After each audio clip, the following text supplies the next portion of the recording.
অনুশীলনে লুটিয়ে পড়ে হাসপাতালে ব্রাজিলের অস্কার, ভাবছেন অবসরের কথা। দেখুন, সাও পাওলোর হয়ে খেলার সময় হৃদজনিত সমস্যার কারণে অস্কারকে জরুরি ভিত্তিক আলবার্ট আইনস্টাইন হাসপাতালে নেওয়া হয়েছিল। সৌভাগ্যবশত এই মিডফিল্ডারের অবস্থা গুরুতর নয় এবং এখন স্থিতিশীল আছেন। সাও পাওলোর ক্লাব সভাপতি নিশ্চিত করেছেন প্রাথমিক ফলাফলগুলো ইতিবাচক।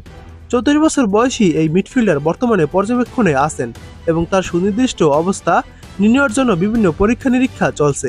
যদিও সাও পাওলোর সঙ্গে 2027 সাল পর্যন্ত চুক্তি আছে অস্কারের, কিন্তু তিনি ক্লাবটির সঙ্গে তার চুক্তি বাতিল করতে পারেন, এমনকি অবসরের কথাও বিবেচনা করেছেন।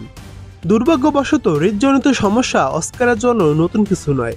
গত আগস্টে করিন্থিয়ান্সের বিপক্ষে খেলার সময় পিঠের হাড় ভেঙে যাওয়ার পর তাকে চিকিৎসা নিতে হয়েছিল এবং তখনই তার হৃদযন্ত্রে অস্বাভাবিকতা ধরা পড়েছিল।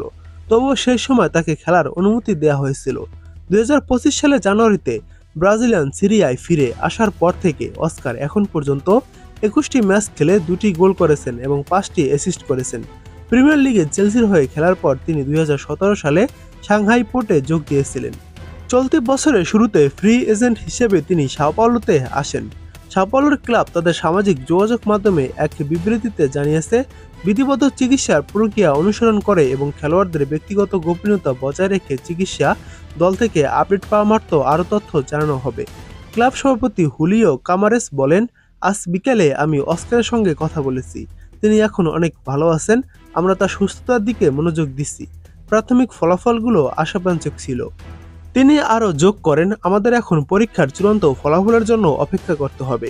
শেষে কামারেস বলেন, আমরা এখন অস্কারের স্বাস্থ্য পুনরুদ্ধার এবং তার পরিবারের মানসিক প্রশান্তির উপরই গুরুত্ব দিচ্ছি। প্রাথমিক ফলাফলগুলো ইতিবাচক। ব্রাজিলের জার্সিতে 2011 থেকে 2015 সাল পর্যন্ত 48 ম্যাচ খেলে 12 গোল করেছেন অস্কার।